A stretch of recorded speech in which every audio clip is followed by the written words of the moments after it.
Salam, selamat pagi Bapak, Ibu, dan saudara-saudara yang dikasihi di dalam Tuhan Yesus Kristus. Kembali kami menyapa Anda pada pagi hari ini dalam renungan hari Rabu 23 April 2025. Sungguh kita mengucap syukur kepada Tuhan karena kebaikan dan kasih-Nya kita ada sampai saat ini. Kita boleh bangun pada pagi hari ini dengan kesehatan dan kekuatan dan tanpa kekurangan satu apapun. Saudara-saudara dikasihi dalam Tuhan Yesus Kristus, sebelum kita memulai renungan kita, mari kita berdoa. Bapa kami yang di sorga, yang penuh kasih, yang kami kenal dalam nama Tuhan Yesus Kristus, kami datang ke hadirat-Mu dengan hati yang penuh syukur atas hari baru ini. Terima kasih atas segala berkat dan penyertaan-Mu. Pada pagi ini, kami akan membaca firman-Mu dan kami memohon agar Engkau membuka hati dan pikiran kami untuk menerima kebenaran firman-Mu. Biarlah Roh Kudus membimbing kami dalam memahami firman-Mu dan mengaplikasikannya dalam kehidupan kami. Biarlah firman-Mu menjadi terang dan petunjuk bagi langkah-langkah kami hari ini. Dalam nama Tuhan Yesus Kristus kami berdoa. Amin. Bapak, Ibu, dan Saudara yang dikasihi dalam Tuhan Yesus Kristus, ayat firman Tuhan yang menjadi penghantar renungan kita saat ini terdapat dalam kitab Ulangan pasal 6 ayat 5, tertulis demikian: Kasihilah Tuhan Allahmu dengan segenap hatimu dan dengan segenap jiwamu dan dengan segenap kekuatanmu. Demikian firman Tuhan. Bapak, Ibu, dan saudara-saudara dikasihi dalam Tuhan Yesus Kristus, ayat kitab Ulangan 6 ini merupakan perintah yang disampaikan oleh Musa kepada bangsa Israel setelah mereka melakukan perjalanan di padang gurun selama 40 tahun lamanya. Jika kita melihat perjalanan bangsa Israel, seharusnya mereka tidak perlu menempuh perjalanan selama 40 tahun untuk sampai ke tanah Kanaan. Tetapi karena ketidakpercayaan mereka kepada Tuhan yang dapat menolong mereka, Tuhan memakai waktu itu untuk memperkenalkan dirinya kepada bangsa Israel. Karena pengenalan akan Tuhan adalah mutlak inisiatif dari Allah. Pengenalan yang mereka terima dari peristiwa-peristiwa yang mereka alami di padang gurun membuat mereka akhirnya dapat mencintai Tuhan. Maka Musa memberi perintah dengan menekankan pentingnya cinta dan ketaatan kepada Allah. Musa mengingatkan bangsa Israel untuk mengasihi Allah dengan segenap hati, jiwa, dan kekuatan mereka. Dia juga mengingatkan mereka untuk mengajarkan perintah-perintah Allah kepada anak-anak mereka, sehingga iman dan ketaatan kepada Allah dapat terus berlanjut dari generasi ke generasi. Saudara-saudara dikasihi dalam Tuhan Yesus Kristus, dalam ayat-ayat sebelumnya, Musa mengingatkan bangsa Israel tentang perbuatan-perbuatan Allah yang besar dan mujizat-mujizat yang Allah lakukan selama perjalanan mereka di padang gurun. Dia juga mengingatkan mereka tentang pentingnya mengasihi dan mematuhi Allah sebagai tanggapan atas kasih dan anugerahnya.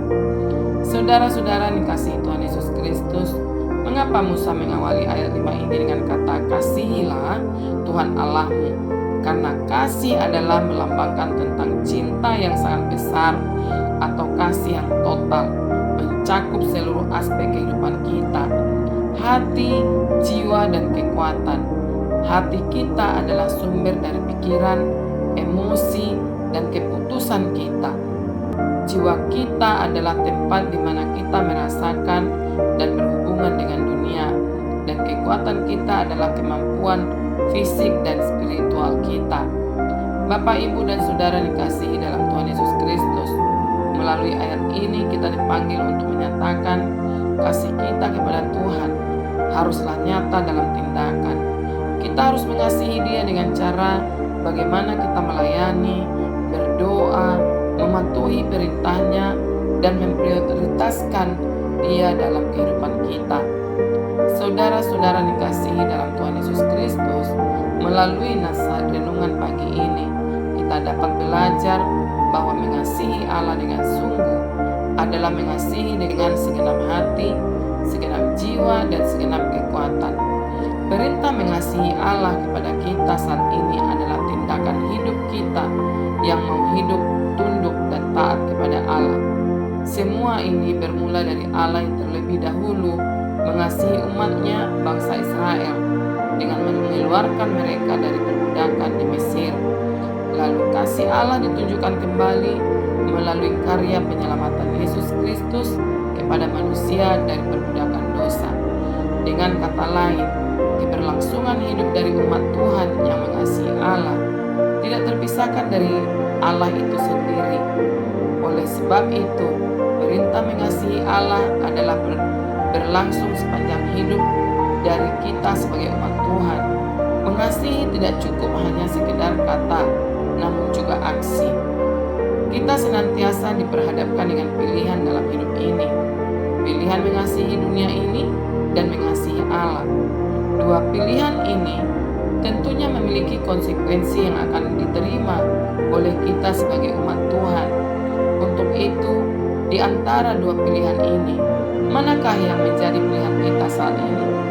Namun saudara-saudara yang dikasihi Tuhan Yesus Kristus, satu hal yang pasti dalam iman kekristenan, bahwa hanya Yesus Kristuslah jaminan hidup dan keselamatan. Ini sesuai dengan pernyataan Tuhan Yesus di kitab Yohanes pasal 14 ayat 6. Kata Yesus kepadanya, "Akulah jalan dan kebenaran dan hidup. Tidak ada seorang pun yang datang kepada Bapa kalau tidak melalui Aku." Amin. Mari kita berdoa. Ya Allah Bapa kami yang penuh kasih, yang kami sembah di dalam nama Yesus Kristus, terima kasih atas firman-Mu pagi ini yang mengingatkan kami untuk mengasihi Engkau dengan segenap hati, jiwa dan kekuatan kami. Mampukan kami untuk melakukan setia dalam kasih dan ketaatan kepadamu. Arahkan hidup kami untuk mencintai Engkau dengan lebih sungguh, dengan hidup menurut kehendak-Mu. Dan pagi ini Tuhan, kami juga mau menyerahkan segala hidup kami pada hari ini. Sertai dan lindungi kami dimanapun kami berada. Pimpin kami dalam setiap pekerjaan dan kegiatan kami, sehingga dimanapun kami berada, nama-Mu terus dipermuliakan. Terima kasih ya Bapa, inilah doa dan ucapan syukur kami yang kami sampaikan di dalam pengasihan anak-Mu, Tuhan Yesus Kristus. Amin. Mari kita bersama-sama mengucapkan doa Bapa kami. Bapa kami yang di surga, dikuduskanlah nama-Mu, datanglah kerajaan-Mu, jadilah kehendak-Mu di bumi seperti di surga. Berikanlah kami pada hari ini makanan kami yang secukupnya, dan ampunilah kami akan kesalahan kami, seperti kami juga mengampuni orang bersalah kepada kami.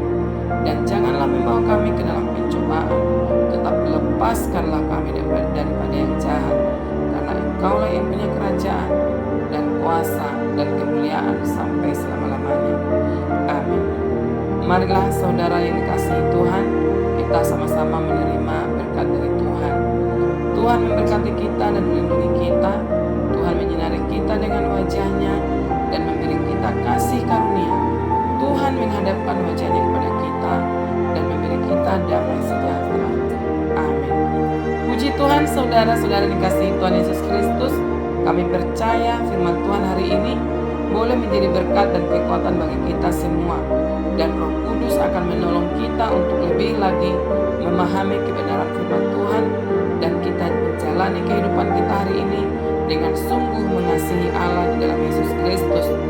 Tuhan Yesus memberkati kita semua. Sampai jumpa lagi di dalam renungan yang berikutnya. Dan selamat berkarya di dalam kasih Allah. Amin.